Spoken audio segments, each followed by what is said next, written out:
Welcome to the Skip and Shannon Undisputed podcast. I'm Joy Taylor. You can catch us Monday through Friday at 9:30 a.m. Eastern, 6:30 Pacific on FS1. Here's what this podcast is all about. It's an unscripted, unfiltered, undisputed version of the day's show, and there is a lot to get into in today's podcast. Skip and Shannon, let's debate. I have one question. Does anybody here really believe in Cavs in 7? Yeah. They do?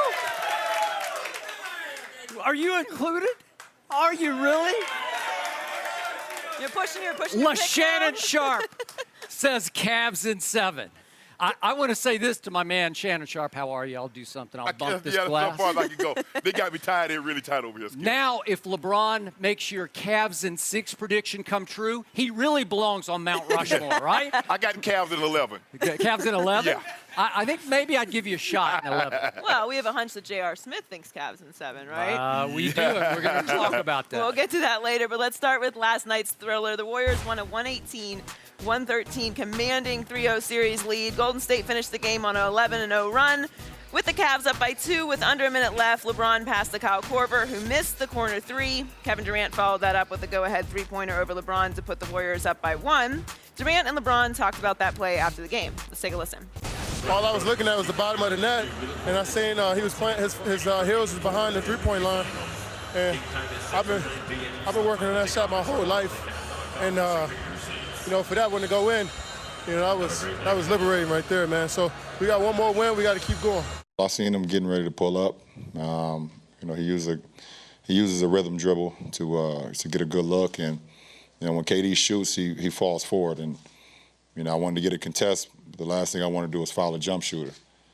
So I wanted to jump and contest it, but I know when he shoots, he kind of leans forward a little bit. So I just stayed there, high hands, contested, and he made it. Shannon, in the final 3 minutes of the game, was it more about the Warriors being great or the Cavs being bad? I think it was 85% the Warriors being great, and I think the 15% was the Cavs being bad, Skip, because we've seen this and we've talked about it in different sports.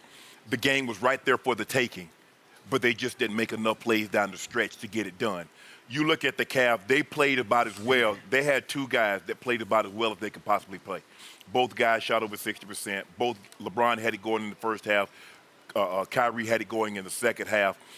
You have a lead with about 3 minutes to go in the ball, three minutes to go in the ball game, Skip, and the tide started to turn. LeBron gets an offensive rebound. He passes the ball to Kevin Love from 2 feet away.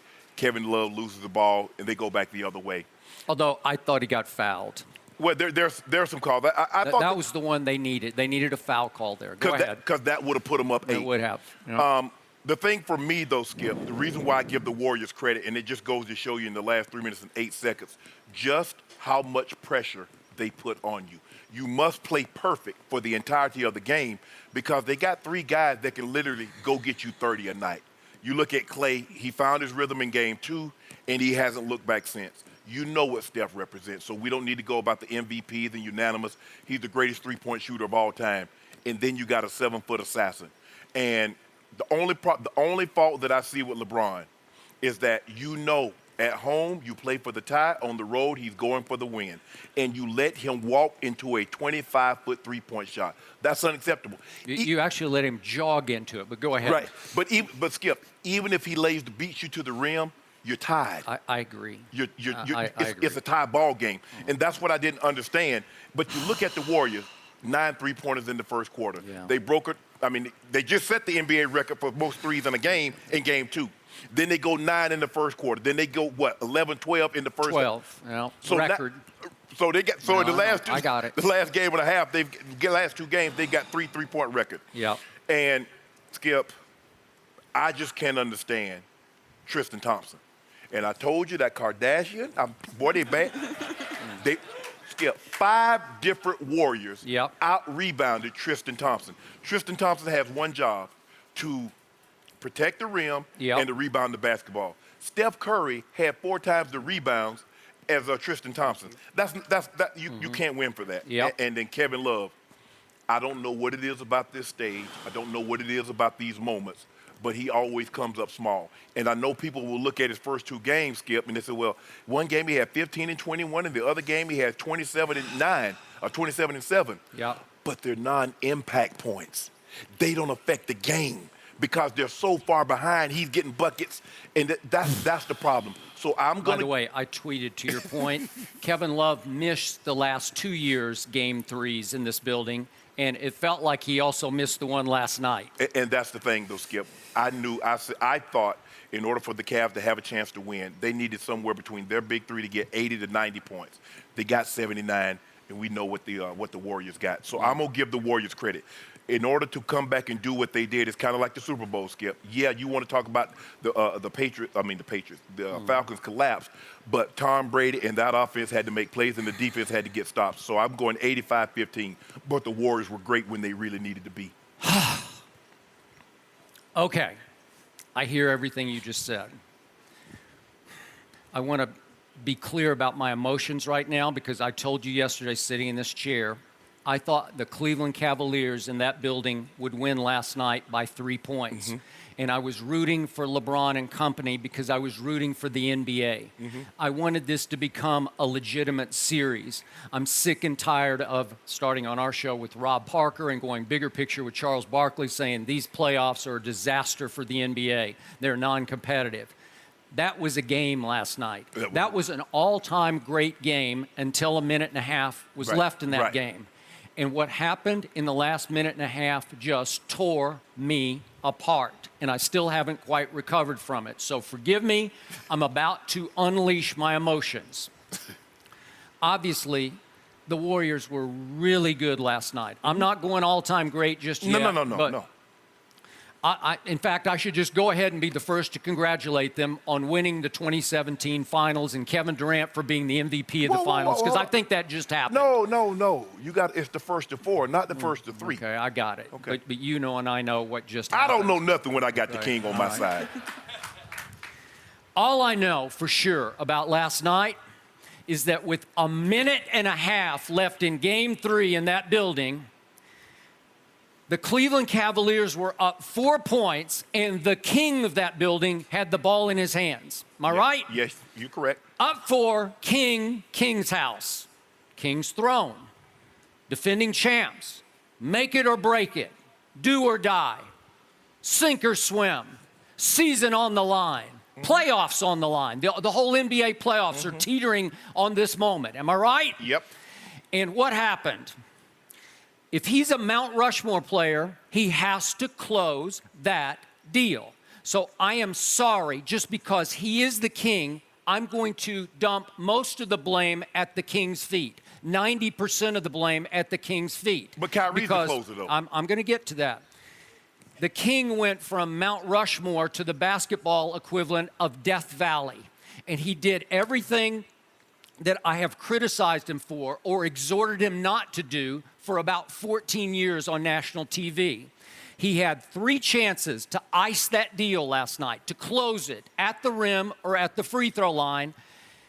And once again, he drifted and he disappeared in clutch situations. And I've repeatedly said, I just don't think he has the clutch gene. As great as he is, and he made so many great plays last night, as did Kyrie Irving, until 129 was left.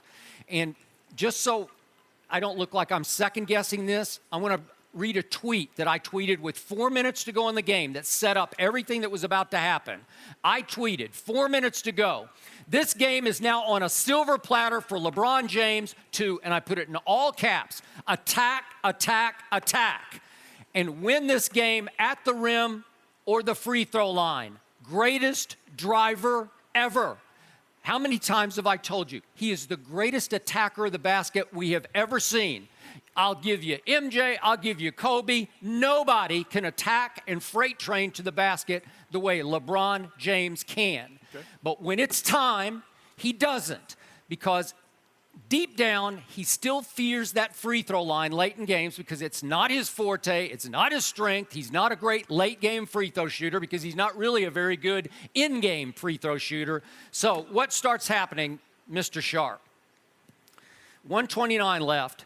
He drives Iguodala into the paint, Iggy can't keep him from the rim. He's just not big and strong enough. LeBron is 6'9", you say 255, I say 270.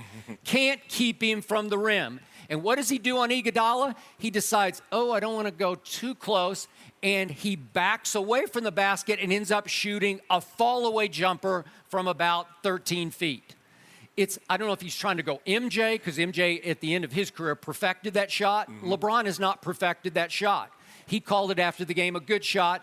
I think it's a terrible shot under the circumstance with Iguodala on you. And we've given Kevin Durant a lot of credit for protecting the rim. He really wasn't protecting the rim that great last night. No. I thought the bank was open for Kyrie, as we saw again and again. And I thought the freeway or the highway to the basket was open for LeBron James. So then what happens? 52 seconds left. LeBron again has the ball. Now they're still up 2 points. And he has Draymond Green in a switch on him. Draymond has 5 fouls. One more, and you're gone. And LeBron has a clear, open, right-handed highway to the basket that he turns down. Then he goes left-handed into the lane. And what does he do? At the last second, he decides, I shouldn't do this. Draymond Green, this is the guy who called you the B word in the finals last year. This is your nemesis. Just attack him. Just get to the free throw line.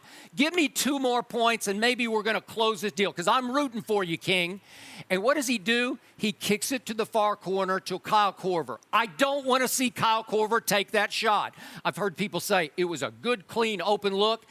It wasn't really. It was a quick catch and shoot going sideways. I don't love the shot. And again, this is the King's house. I want LeBron at the rim or the free throw line. I'm sorry. But here's the thing, though, Skip. If you think about it, let me try to be inside LeBron's mind. He's up 2. He's saying, if I drive this ball, I know they're going to collapse. They got the play they wanted. All Kevin Durant had to Kevin Love have to do is set a better pick on Steph Curry. That's why they got Kyle Korver. They didn't get him to play defense. They didn't get him to shoot twos. But do you want him shooting that shot with 52 seconds left? Is that why they got him? That's not what I want from him, because I don't trust him. He was an Atlanta Hawk. You know, that's who he is. He's an Atlanta Hawk. He was a 76ers. He was a Jazz. He was a lot of things. But he's a lot of things, but he's not that guy in that moment. I'm sorry. Can he shoot the 3? Yes or no? Sure, he can shoot the 3. But can he shoot clutch threes that turn around NBA Finals? No. So basically, you just want him to shoot the ball when the game is not on the line. It's the King at the rim. That's what I want. I want LeBron at the free throw line. He's better than this. LeBron was saying if we go up 5, it's a 2-possession ball game. Yeah. Now they're going to have to play the foul game, because if he hits that shot, Kevin Durant walks into his 3 with about 45 seconds to go. Okay. So he said, if I hit this shot with 45 seconds, we're still going to be up 2 points if they hit a 3. Skip, give the Warriors some credit. I do. And so let's get to that 3. I'm not going to condemn LeBron for this, but this is just me, because I have so much respect for him as a defensive player, even after 14 years in this league. He has the highest basketball IQ on the planet, and we all agreed going into the finals he's the best player on the planet. And he allows Kevin Durant to jog into what I considered an uncontested three-point shot. And to Kevin's undying credit, what did I say yesterday about him? The difference in Kevin in Oklahoma City and Kevin in Golden State is, in the fourth quarter, he knows he's trusted by his teammates. He knows he can shoot it with conviction. Did he not shoot that shot like he meant it? Walked into and it. As soon as he let it go, I said, that's good.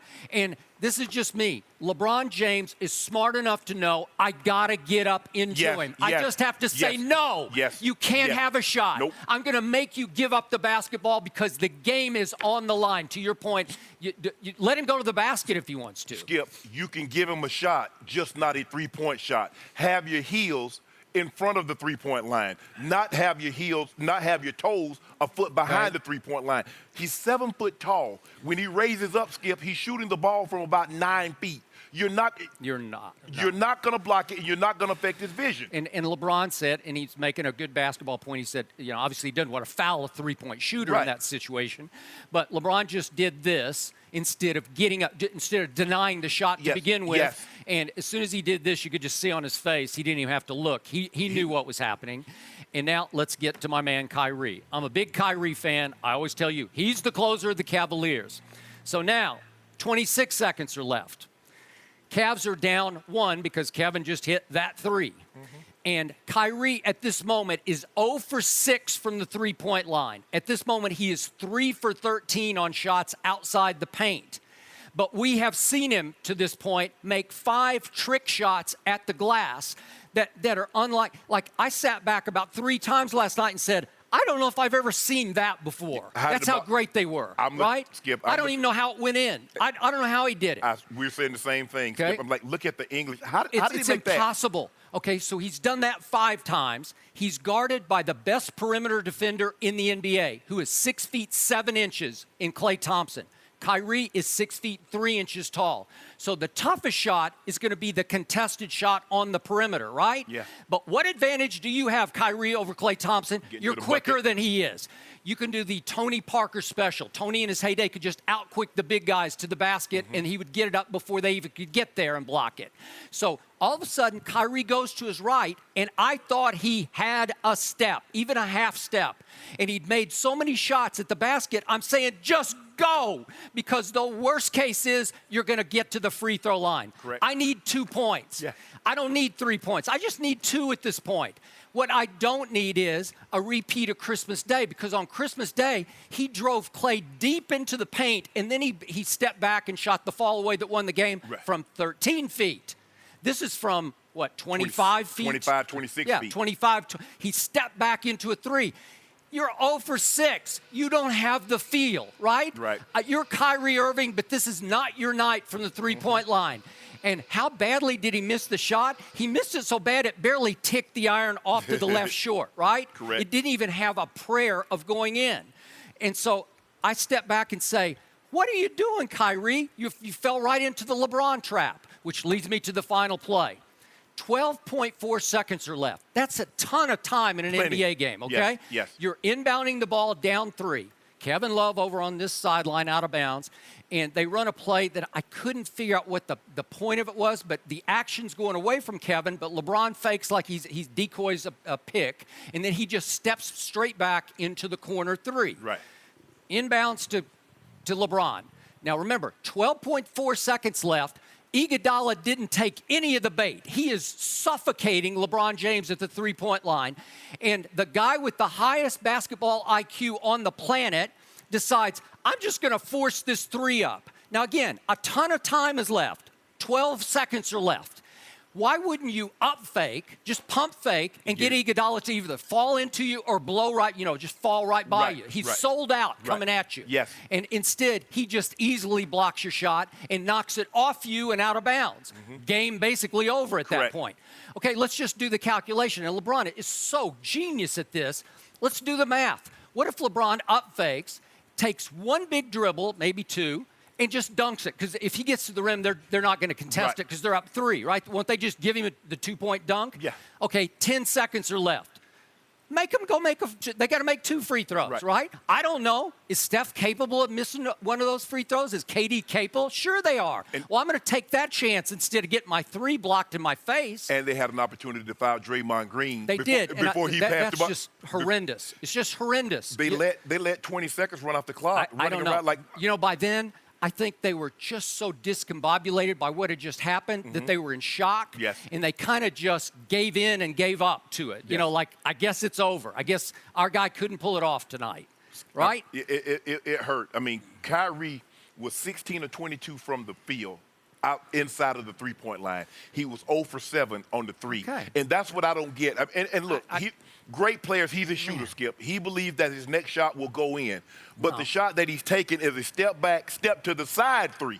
On the guy who's the best perimeter defender, who's 4 inches taller than you, who timed it perfectly. He did. It was highly contested, hotly contested. Yes. So, to me, it left me so deflated. Go ahead. But I thought earlier in the fourth quarter, KD fouls Kyrie on a 3-point shot. He hit him on his elbow, Skip. It looked like he got away with that. He got away with that. But you know what, Skip? I'm going to give the Warriors some credit. Well, Skip, sure. Because being in that position is one thing. Because how many times have we said it? The game was there for the taking. You just said the game was right there for the Cavaliers. Silver platter. Yep. But if it's on a silver platter, somebody has to go take it off that silver platter from you and give them credit. KD was spectacular in the fourth quarter, 14 points. But I guess this answers your question. We know who team it is. We know who's going to take up. Because, Skip, he's the one guy. If you notice, when they were down 4 points, they called a play. Everybody went to one side.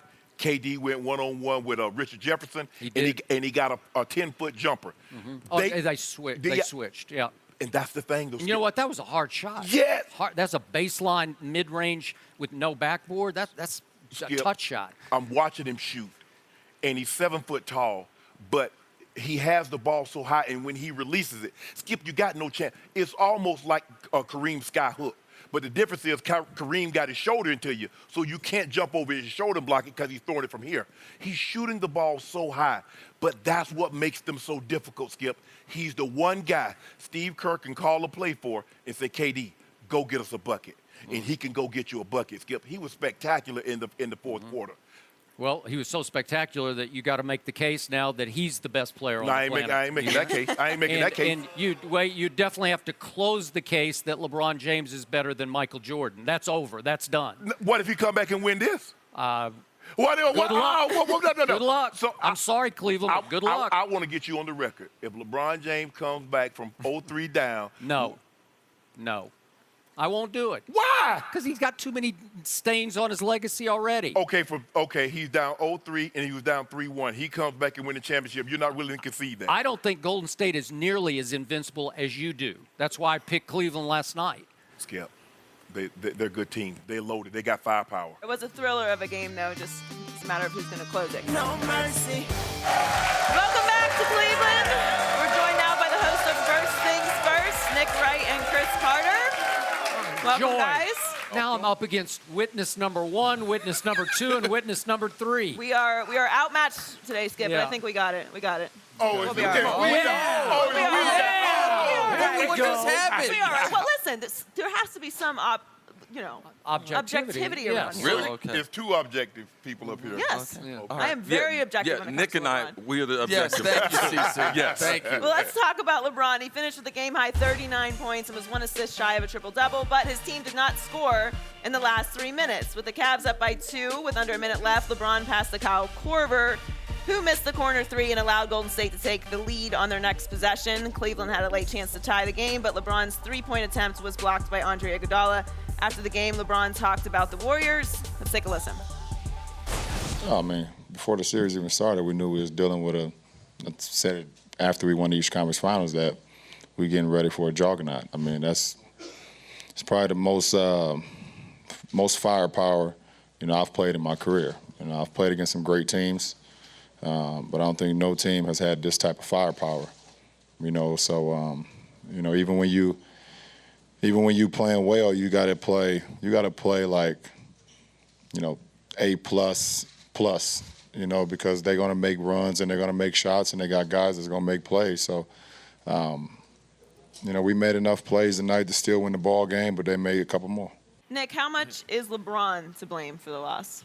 Well, LeBron's entirely to blame for the loss because when you're the best player in the world and the best basketball player ever, and your team loses a game that you have a 6-point lead with 3 minutes left, it's all going to come crashing down on you. But I do want to just set the context of leading up to those final 3 minutes.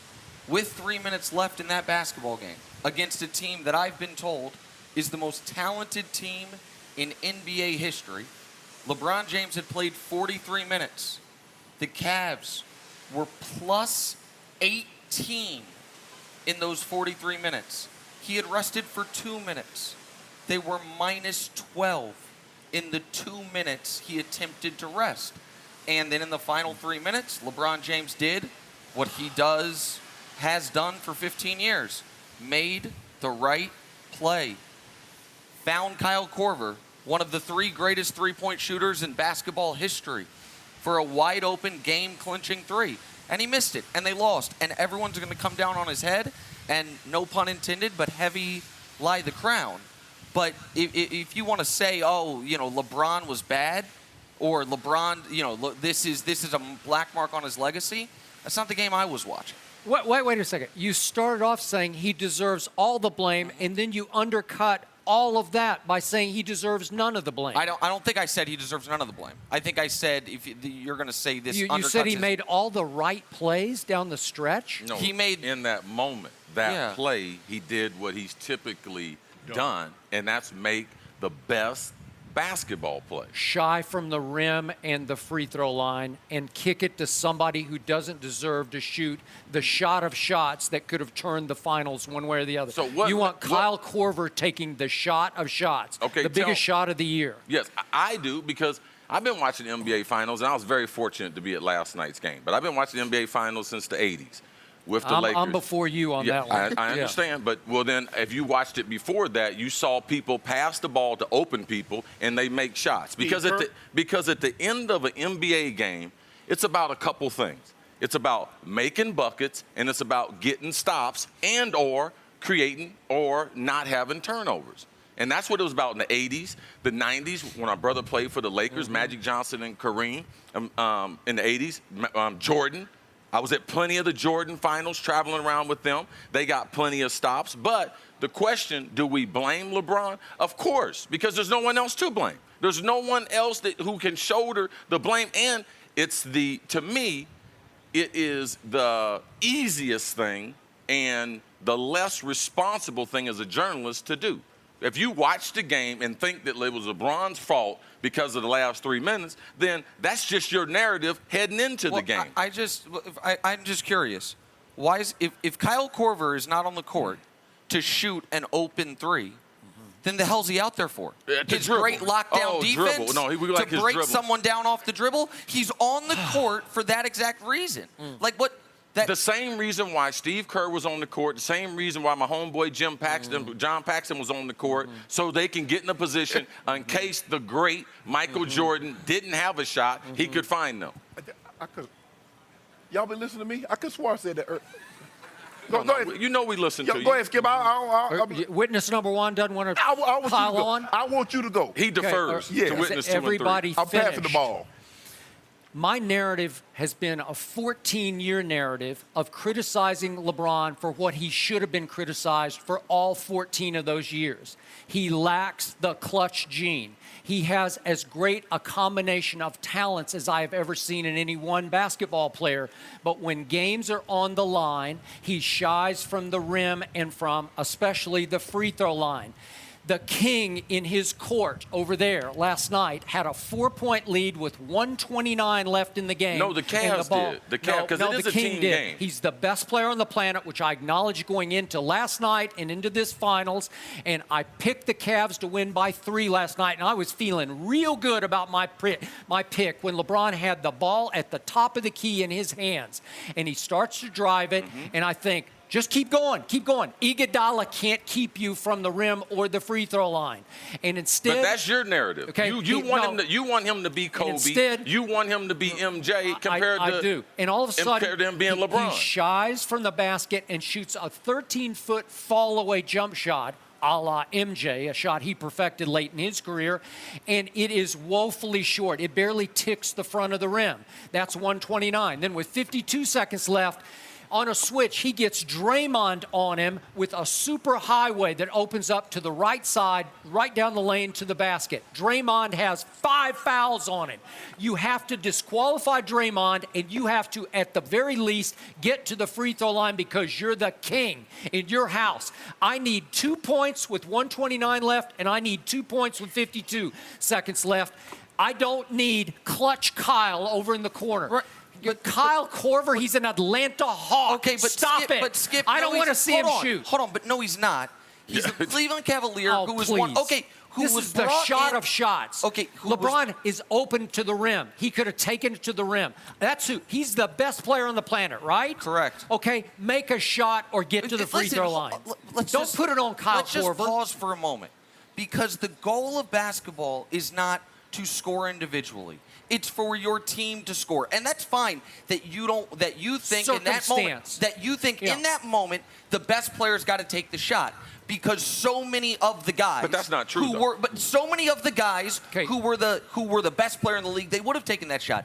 But this idea that LeBron's not been clutch for 14 years. This idea that this was a further progression of what is an indictment I've of it. seen it hundreds of times. Okay, well, if you've seen it hundreds of times, here's my question. Okay, Michael Jordan, who I know you believe to be clutch, in the NBA playoffs in the biggest spots, 5 of 11 on game winners. LeBron, 6 of 12 on game winners. Okay, Kobe Bryant, 5 of 22. LeBron, 6 of 12. And LeBron he shies from the moment. The last shot the Cavs took last night was shot by whom? The last shot the Cavs took that mattered in last year's finals, the free throw, the attempted dunk then free throw was shot by whom? The shot to put away your Spurs in Game 7 was shot by whom? That doesn't feel like someone that's shying from a moment. But what happened down the stretch of the game, Game 6 in 2013? LeBron James had 3 shockingly uncharacteristic turnovers. Then he missed the tying 3. Did he call the play that we're going to get the offensive rebound and kick it to Ray Allen in the corner? No. Did Michael Jordan call the play to Steve Kerr because he told him in the huddle, I'm going to get doubled. Be ready. Yes. So he got doubled. Was LeBron? So you give him credit for that, but you don't give LeBron credit for it. LeBron didn't call the play to Kyle Korver. LeBron wasn't doubled on the play. LeBron set him He's up. got Iguodala one-on-one in the middle of the lane. He can go right up through him, and he's going to get to the free throw line at worst. And you're going to kick it to Kyle Korver, who just came in from Atlanta? Yes, and he's bounced all around the league? But Skip, here's the thing. Now, we've seen the highlights of the last play of the game, the shot that Kyrie hit. LeBron tells Ty Lue, Kyrie's going to take the last shot. But you don't give him credit for that. You always mention about the 3 turnovers that LeBron had, but you never mention they were down by 10 points heading into the fourth quarter. He's always terrific until the game's on the line. Hold on, Skip. So the game's not on the line in the fourth quarter when they're down 10. He scores 16. It's impossible to get to that many finals and not be clutch. Can I ask I have a question with no agenda. It's an honest question. Do you believe who to you the greatest player ever is Jordan, correct? It's not even close. Okay, what's the series if you flip LeBron and Michael? What is the series right now between these two teams if you flip LeBron and Michael? It would be 2-1 Golden State. 2-1 Golden State. And the then one on Friday night it would be 2-2. Okay, but so the one difference being last night. So LeBron James last night accounted for 39 points, 9 assists. 3 of those assists were on threes, so I can do that math. He accounted for 59 points. 59 total points, if my math's correct. So Michael Jordan, and they lost by 5. So Michael Jordan last night would have accounted for at least 66 points. This is what we're confident in. He's capable of scoring more than LeBron does. Because he's 60-point capable. Okay, but here's what we know about all sports, is that the points that are scored in the first 6 minutes on the scoreboard towards winning count the exact same as the points that are scored in the final 6 minutes. I've said this for years, so it's not a second guess. No, it's a first guess. You've been consistent, no doubt. And by the way, I tweeted with 4 minutes left, this game is on a silver platter for LeBron James to, and I put it in all caps, attack, attack, attack, get to the rim and the free throw line. He's the greatest driver of the ball ever. I've never seen a freight train any more impressive getting to the rim than LeBron James. So do what you can do. Don't shy from it. Don't run from the late game free throw line. I know he's not the clutchest late game free throw shooter. ESPN did a great piece 2 weeks ago about all year, this year especially, he's just run from the late game free throw line. It's not his Artificial forte. Facts. Okay, they're not. I mean, I can just show you. Since December 29th, they pointed out he hasn't shot any late game free throws, that he always kicks the ball to somebody else when in all those late game clutch situations.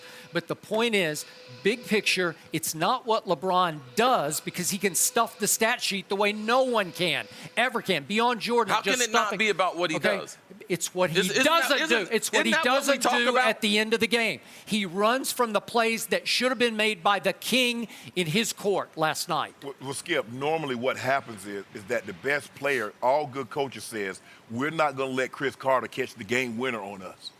We're going to make someone else beat us. The reason why Coach Belichick has had such great success is that your best receiver will not beat him. He will not allow that to happen. I can't compare football to basketball. But it's the same theory at the end of a game because it's about possession. Who do you want? It's about percentages. You do not want LeBron to take the shot. And given his overall basketball IQ, would we be talking about Magic Johnson if he had made that play last night? Would we?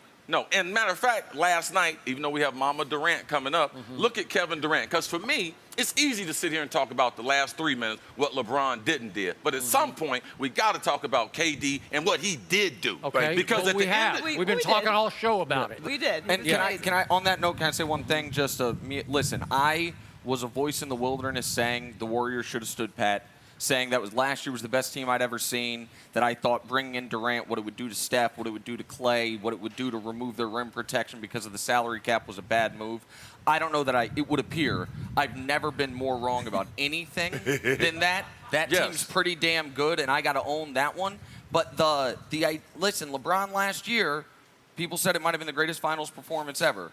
All he's doing this year is averaging more points, rebounds, assists on a better percentage from 2 and better percentage from 3 against a tougher opponent. And we're going to kill him for it. I mean, that's, I guess, the reality heavy, light the crown. But it ain't exactly Tonight, right. when I say my prayers, I'm going to pray to God. God, I hope I never get no type of clutch gene. Because I just, if that's what it's about. Well, my narrative hasn't been from the start to defend LeBron James at every turn because you're from Ohio. No, that has sorry. No. Oh. I saw what I saw last night. I'm objective. This was about Golden State and what they did do. That is one of the greatest basketball teams I have ever seen. It's the greatest collection of Lord offensive have talent. mercy. Okay, well, I hope he do Lord have have mercy. No mercy. Let's talk about the Warriors. Kevin Durant finished with 31 points, including the go-ahead three-pointer with 45 seconds left. He's averaging 34 points in the finals and is now 1 win away from his first NBA title. Here's Steve Kerr and Durant after the game. Let's take a listen.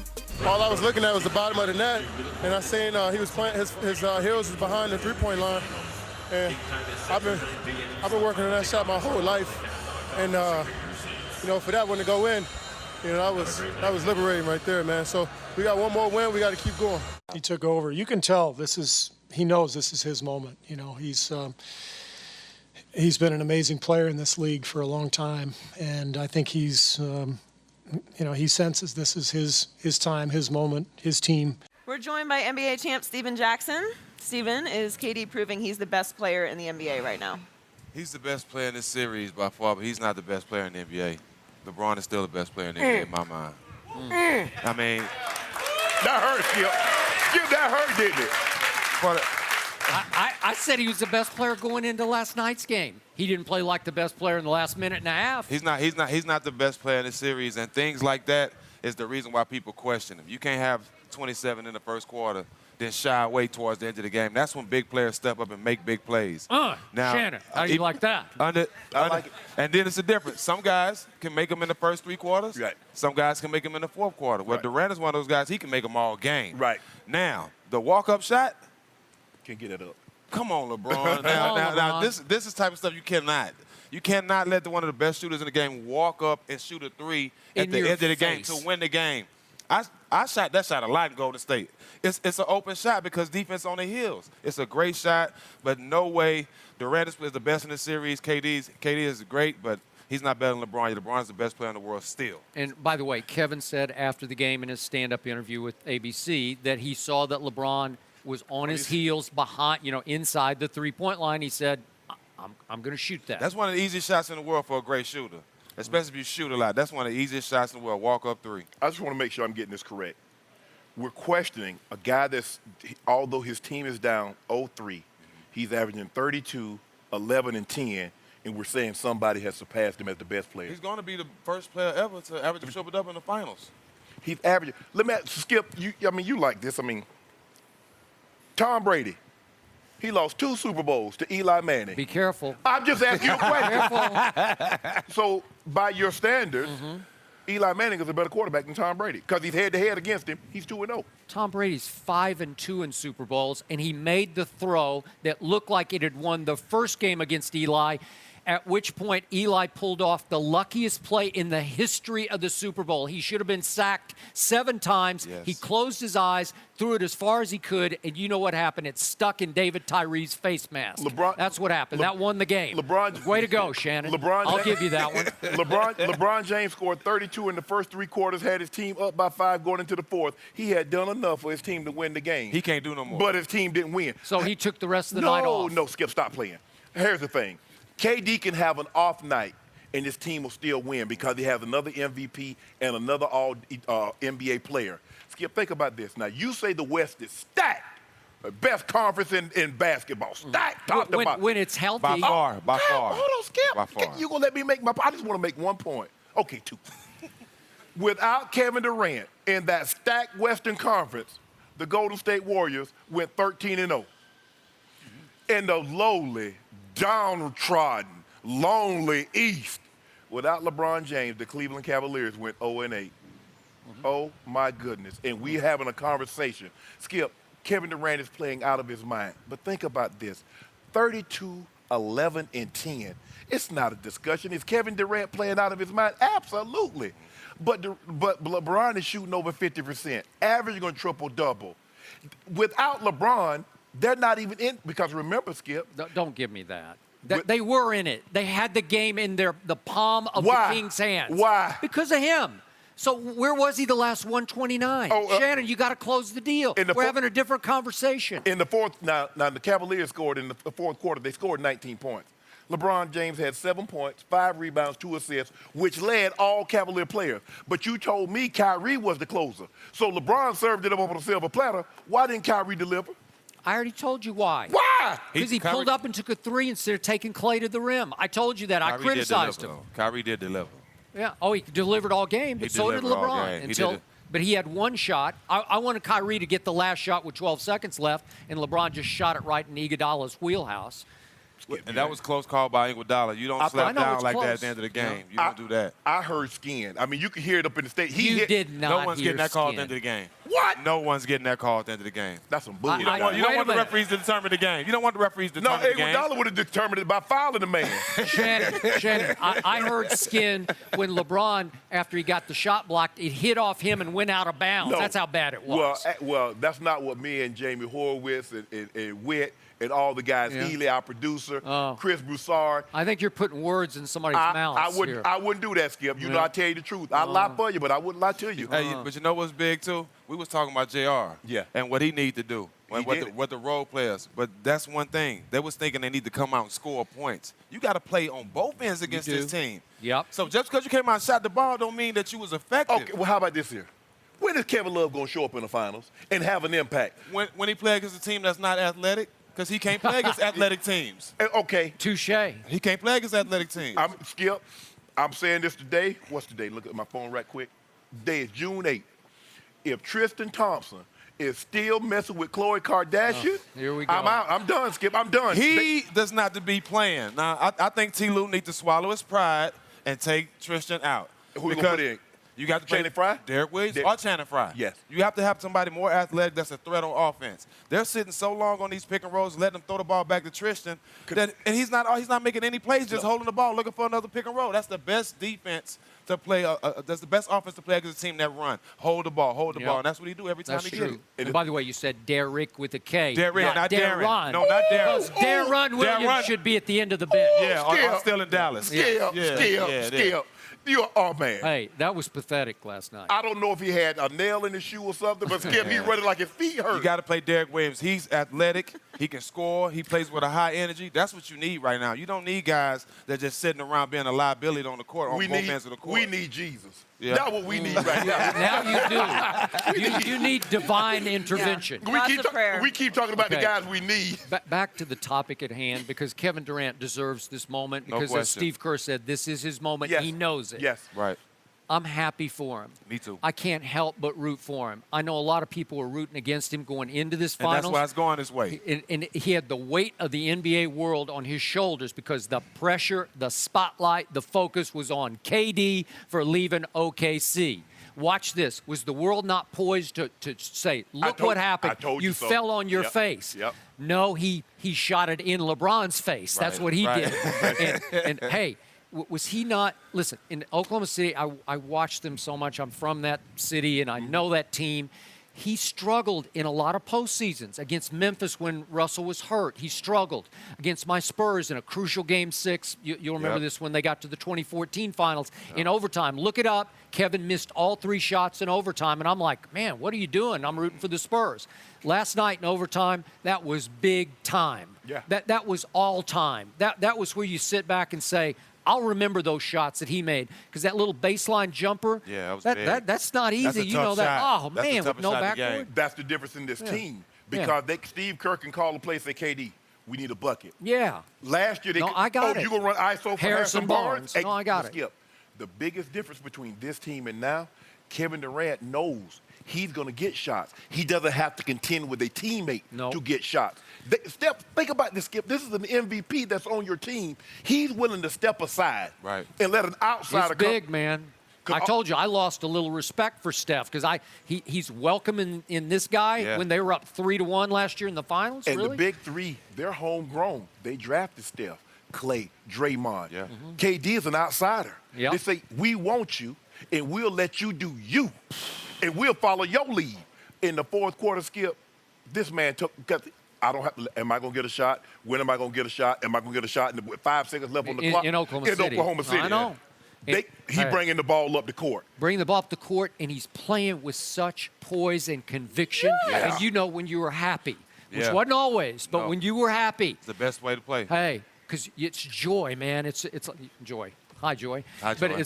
it's like pure joy where you know that all these guys on the floor are with you. Yes. And they want you to shoot this shot, and they believe you're going to make these shots. Right. And when he shot that three in LeBron's face, it was pure conviction. You see what Steph doing? But you know what, Skip? There's no turning back. They've unleashed the monster. You remember when LeBron won his first one with the Miami Heat? He just got bigger. He got bigger. This is what you look here. Now, I don't know what's going on in the West. I don't know who's going to team up. But you better put you a big three or big four together. You got to. Because they're in their prime, and they're like 400 big, in the Serengeti, those lions. Yeah. They normally hunt maybe 2 in a pride. They got the dark mane. They got 4 prime predators. If you do not get you a big 3 or a big 4, Skip, they finna wipe the Western Conference for the next 3 or 4 years. And what's even more dangerous, we talk about running plays for KD. You can run a play for KD, make a defensive screw up, and Clay or Steph getting a 3. That's what's so dangerous about them. You can run a play for somebody else, and somebody else will knock down the shot. You got to be perfect for 48 minutes, 24 seconds every time they have the ball, because you make one mistake. You remember right before the half, Kyrie doubled down on Zaza against Kevin Love. Zaza kicked it wide open. There's Clay. Boom. Why would you do that? You can't make a mistake against this team because you pay for it with a three-pointer in your eye. Just because Steven Jackson is a former San Antonio Spur, I'm going to make one last point here. Golden State is so invincible that during the regular season, our Spurs went to Golden State and won by 29. They were so invincible, were those Warriors, that in the game 1 of the playoffs of the Western Conference Finals, San Antonio is up 23 mid-third quarter when Kawhi got hurt and was knocked out for the rest of the series. So don't bring me all-time greatest. They were also, and San Antonio was also up 22 at home with no KD and lost by 12 to an all-time great Warriors team. Which game? When they had KD was out, when he missed, they went 13-0 without KD. They did. You remember he went to San Antonio? I do. And the score was like 29-7? Yeah, but I'm looking down the list of games this year for the invincible Golden State Warriors. They lost by 20 at the Lakers, 21 at Memphis. They blew the 14-point lead here on Christmas Day. They blew a 24-point lead at home to Memphis and lost by 9 in overtime. They lost at Sacramento, and then they lost by 32 at Denver. Wow. All-time invincible? Man, you know what? my guys in my ear just told me the 1996 Bulls went 82-0. Oh, my God. All right. Michael Jordan scored 75 points. No mercy. Do you actually think the king is going to let you come to his castle and celebrate? Oh, yeah, listen. Not only am I coming to celebrate, I'm coming to watch them take the crown. And they're not going to take the crown and put it on. They're going to pluck the jewels out and then pawn them.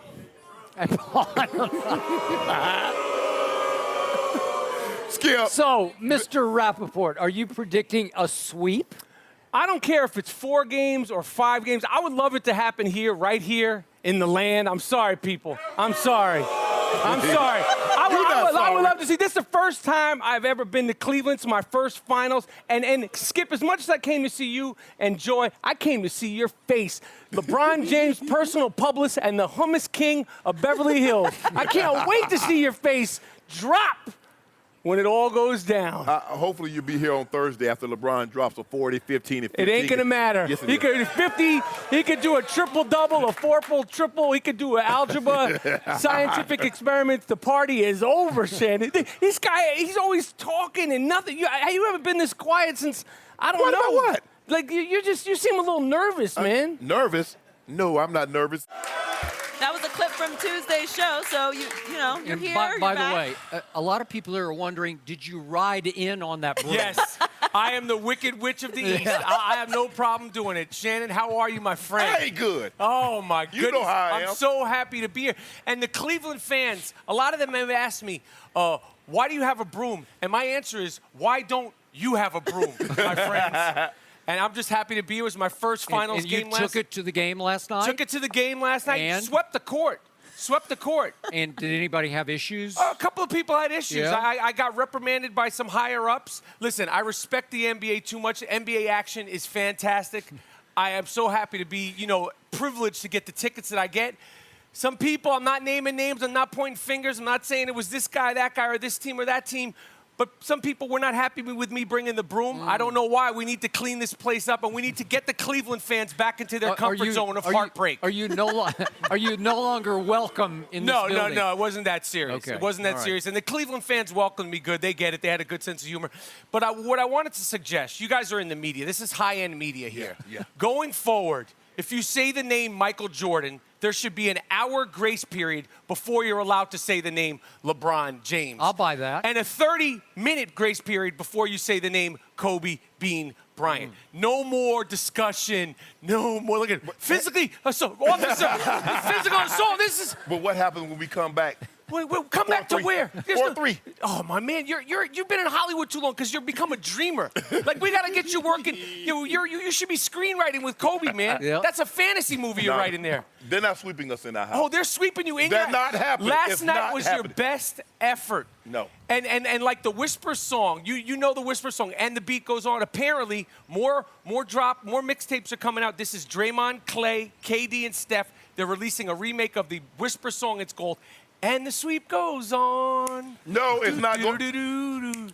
Just like my love. You want to make another bet? Yeah, I mean, I you're gonna be in debt, man. I think That's you owe okay. me $200. And listen, you know what I want? This is Sushi. gonna be this. I'll eat if they don't win Wednesday, I'll eat sushi.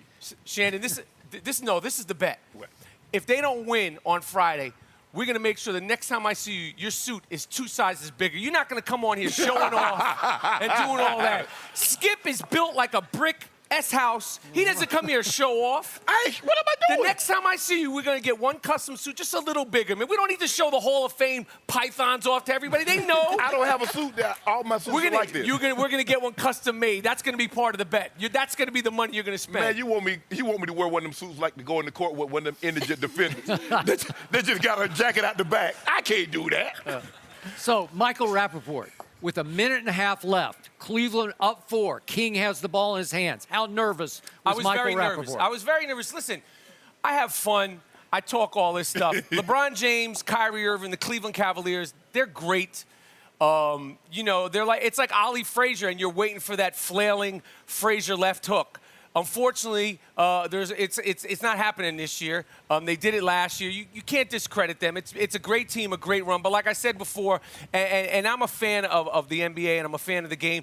In my heart of hearts, I feel like LeBron James created this monster called the Big Three, and he's been trumped by a homegrown Big Three and a big, mean Big Four with Kevin Durant. And it's over. It's coming to an end. All good things come to an end. Even Michael Jordan came to an end. The party's over here in Cleveland, and the people are going to get back to where they're comfortable, which is losing. I'm sorry, folks. You ain't sorry. I'm sorry, folks. It's on we might have a temporary setback this year. What are they going to do? Call Carmelo? Carmelo wants a ring, but he ain't going to come out here to get it. Even he ain't coming out here to get that ring. CP3's going to leave the Pacific Palisades to come out here. You actually think we don't want them? What are they going to do? We do not want them. What are you going to do? We're having a setback for a major comeback. Oh, my God. Last year, one of the narratives that they were talking about in Game 7 was that Ty Lue outcoached Steve Kerr.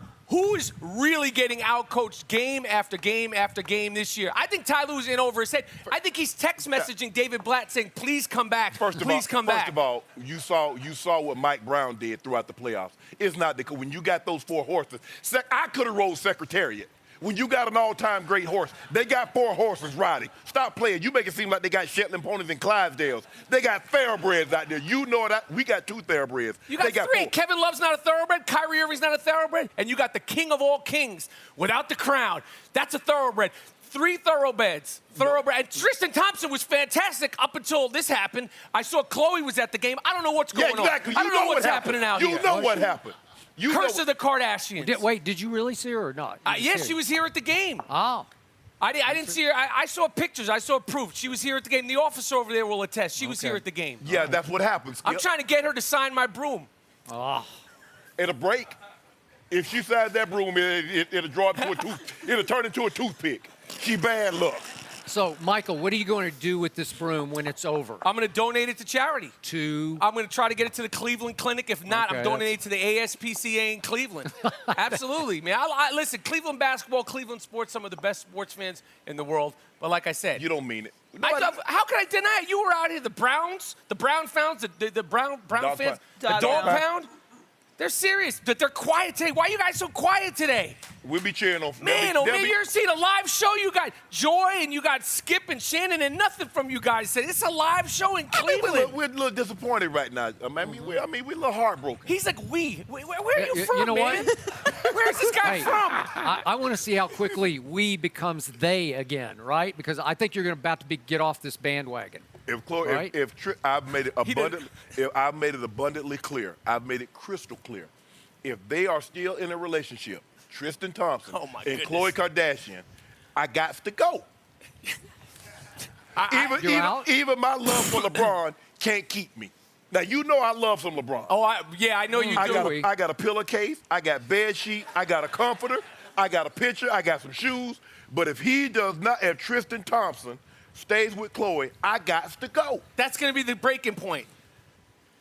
So Shannon Sharpe, greatest trash talker in the history of the National Football League, has just sat quietly in his seat and let Michael Rapaport run over him. He got me, Skip. Right? I got nothing. I got no ammunition. All I wanted him to do is because all I was thinking about was him.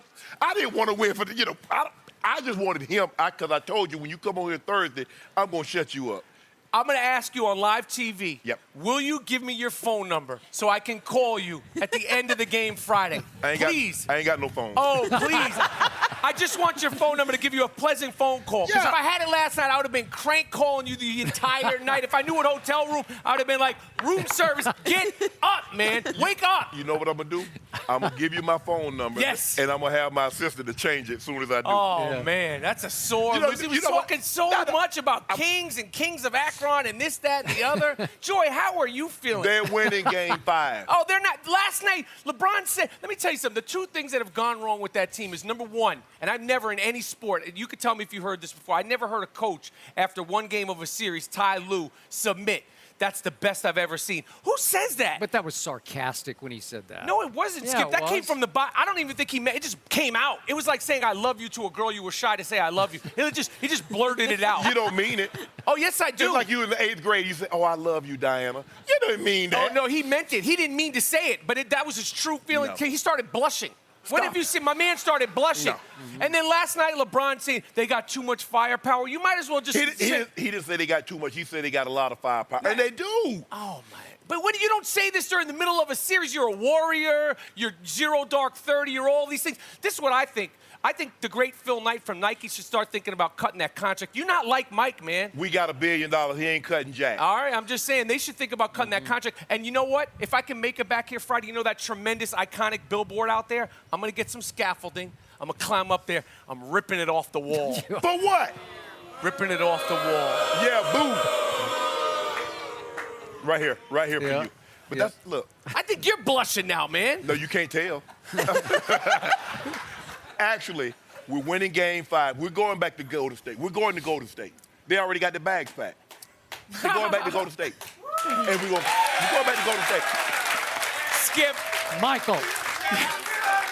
Skip, you know, I mean, This is the funniest I've ever heard you because you had the most ammunition you've ever had in your life. listen, you know, good trash talkers, he could say this. Anybody could talk trash when they win, but it takes a real trash talker to talk when they're down. He knows. Game recognizes game. Well, I don't know today because I'm not hearing it. He's all messed up, Skip. Yeah, This I guy's know. been He out of is. shape, man. The whole crew is, you know who I was looking for, too? You know who I really wanted to, like, have brunch with? He refused me. Nick Wright. The great Nick Wright. I was like, can we bagel, cream cheese, and lox on me? No. Nothing. He didn't want to talk to me. Why are you up here trumpeting the Golden State Warriors will have more playoff wins than the Knicks had in the regular season? But you up here patting your chest like, yeah, we good. We don't need to talk about my Yeah, Knicks. we do. They haven't played in 3 months. I'm not discussing those guys. I don't even know who's on the roster. The haven't reason, played in that, the 30 reason that's years. happening is because Shannon, like me, Michael, like me, is petty. So, you know, we have a backup team. Plus, he told you the other day, the Warriors have been his Redheaded B team. stepchild. No. What about Phil? Should Phil have said, oh, we got to trade Carmelo, he needs to go somewhere? His behavior is reprehensible, and I'm the biggest Knicks fan. Reprehensible, disgusting, and embarrassing. And I'm saying that on TV. I probably will never get courtside seats again. They have blessed me. I'm fortunate. It's reprehensible. I've never seen that kind of Did behavior. y'all beat up Charles Oakley? Oh, and you know what? Oh, speaking of the Knicks and Cleveland, you remember the bottle flip incident this year? You guys are winning by 30 points, and LeBron James and Tristan Kardashian are doing the bottle flip challenge on the same floor that Ali fought Frazier. No mercy. Wanda, welcome back to Undisputed. Thanks for coming back to join Thank us you. again. Thanks for having me. And Thank you. If I may say so, you look especially great today. Thank you so much. It was a good night last night. Yes, it was. It was Yes. a wonderful night. Yes. I'm sure it was late, but you do have the good glow of a nice win, Yes. for Yes. sure. Yes. Let's That's talk what it about is. Kevin. He took over in the fourth quarter last night, scoring 14 of his 31 points. KD capped it off by hitting a dagger over LeBron in the final minute to give the Warriors the lead for good. And now he's one win away from his first NBA title. So Wanda, tell us how Kevin was after the game. I started to cry, and he said, "No, Ma, this is not the time to cry. We have one more." And so his look was different. The previous 2 games, he was smiling and happy, but last night he said, "We got one more to go, Ma. So we got to stay focused." Yeah. He said, you got to stay focused. Yeah, so he's good. He said, "We, Oh, we, all yeah, of them. yeah, we have to stay focused." Meaning the whole organization, the team, everybody, the fans, just stay focused. Yeah. Maturity on his part. Yes. Yeah. Yes. Yes. Your son was in such a comfort zone in the fourth quarter last night. I've never seen it quite like that. The shots he made were shot with such conviction and Yes. such peace. He's come to a place where they love him and he loves them. Yes. And where he is in his life and times in the NBA. Did you feel that as you watched him in the fourth quarter? I did, and it was actually an extension of what I felt all year. He just played all year. He's been playing at a different level. He's playing with a certain level of freedom, as you said. And last night was just the tip of the iceberg for him. And I've always felt throughout his career that Kevin really hasn't turned that final corner as a basketball player. And I've talked to him about that all the time. And he was like, "Ma, I have it. And I was like, "Well, it doesn't look like you have it to me. I know what you can do." But this year, I've seen him start to approach that corner. And last night, I think he kind of turned the corner a little bit. But we'll see. We got one more game.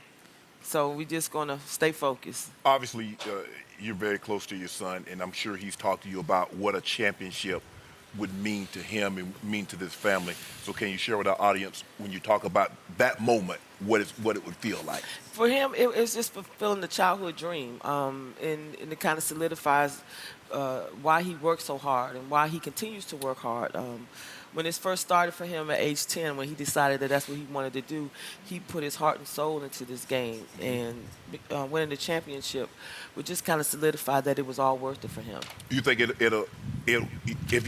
when he wins this, if he were to win this championship, they're one game away, obviously. Do you think now he can say, "I'm here"? Because you say you said he haven't arrived. He said he haven't arrived. Do you think the arrival will be that championship? No. There's more to come. There's more to come. It's just a part of it. Okay. Yeah. It's like when you get to the top of the mountain and you look and you have another mountain. You just got to continue to work hard and keep pushing forward and see what happens. You know, one championship possibly if they win tomorrow. That's just the beginning of it. Yeah, that's how I look at it. So with a minute and a half left, Cleveland has the basketball and a 4-point lead, and you're sitting in an arena that is going berserk for the Cavaliers. How much faith did you have in Golden State at that moment? Oh, God. It's the allergies. Okay. You're not crying. No, It's it's the allergies. allergies. Right. But if it works. No, it's my allergies. I was on pins and needles. I really was. I didn't know what to expect. I didn't know that Kevin would come and do the things that he did. I knew that he was capable of doing it, but I just didn't know. I was just kind of stuck. I think we were all kind of just stuck, the Warriors fans just looking. And then he kind of gave us energy and sparked us again, and we were excited. But we were just kind of hoping for the best. How much do you think it meant to your son to make that 3-point shot on LeBron? He said it himself. That was the most important 3-pointer he's ever shot in his career. And I'm thinking, wow. I remember the last time he was in the finals, or I think it was approaching the finals, and there was a shot, and he missed it, and they kind of ragged on him about it. And he said, well, I just have to make that shot. That's the bottom line. No matter what happened, no matter if I got fouled or the ref did not call it, whatever, I have to make the shot. And last night he did what he was supposed to do. Yes. You know, a lot of people have wondered by Kevin joining the Warriors. They already had Steph, who was a 2-time MVP. And if the game got late into the fourth quarter, who would take the final shot or who would take over? I think he answered that question last night. But I think he answered that question that he would do, that he's capable of doing it. Right. But with this team, it could be any guy, It could any one of them. Right. And that's the beauty of what I've seen from this team this year, that it doesn't matter who scores the most points, who does have more rebounds. It's just they do whatever the team needs them to do at every possession, and that's what's important. They seem really close. I mean, a lot of times you're like, okay, in front of the cameras, but they seem really close. They seem like they really, really like each other. They do things together. They do. Am I misreading that? No, you're not.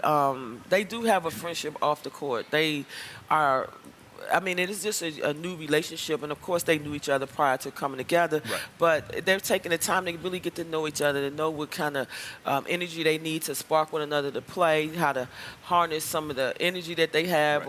But they are coming together closely as friends off the court. Yes. Do you cook for the team when they come in? No. Come on, what? No, those days gone.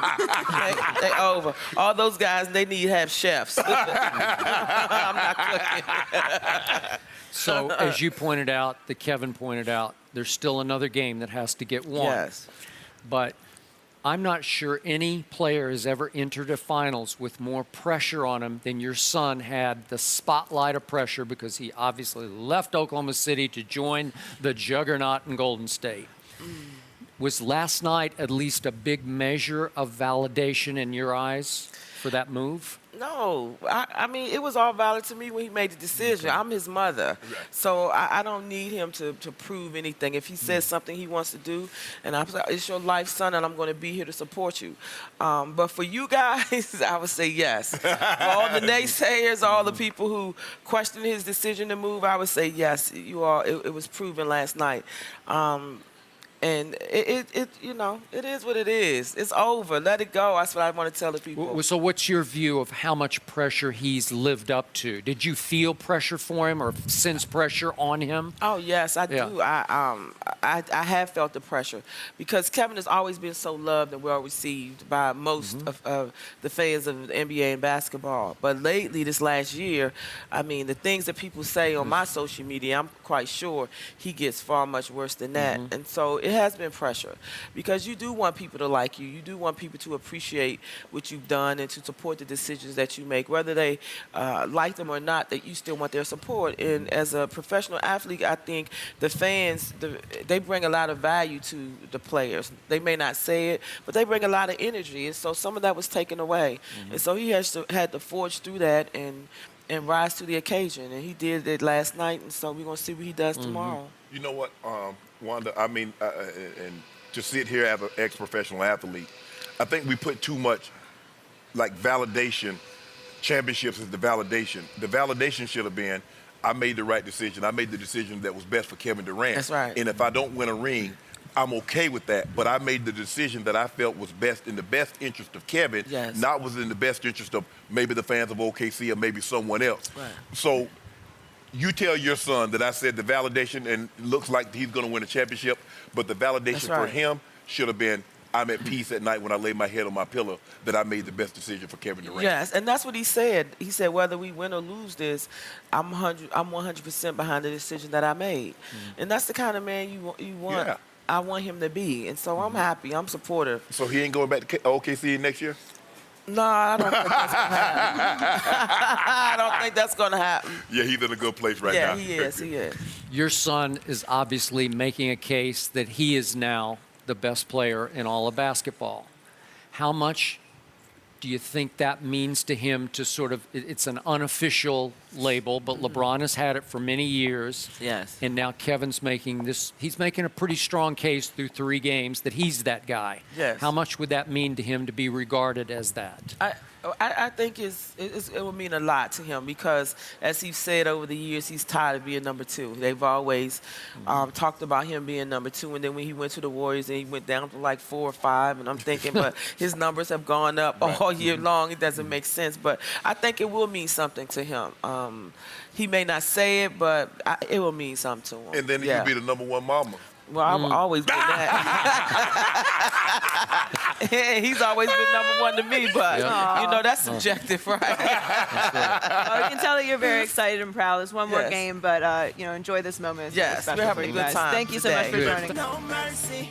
This is the Skip and Shannon Undisputed podcast, where we're delivering you an unscripted, unfiltered, undisputed version of the biggest topics of the day's show. Be sure to subscribe to the podcast on Apple Podcasts, SoundCloud, and YouTube. Like us on Facebook at Undisputed on FS1, follow on Twitter at Undisputed, and catch us at 9:30 a.m. Eastern, 6:30 Pacific, Monday through Friday on FS1. You can find us on channel 219 on DirecTV, 150 on Dish. For Skip and Shannon, I'm Joy. That's it for us. We're back tomorrow at 9:30 a.m. Eastern on FS1. We'll see you then.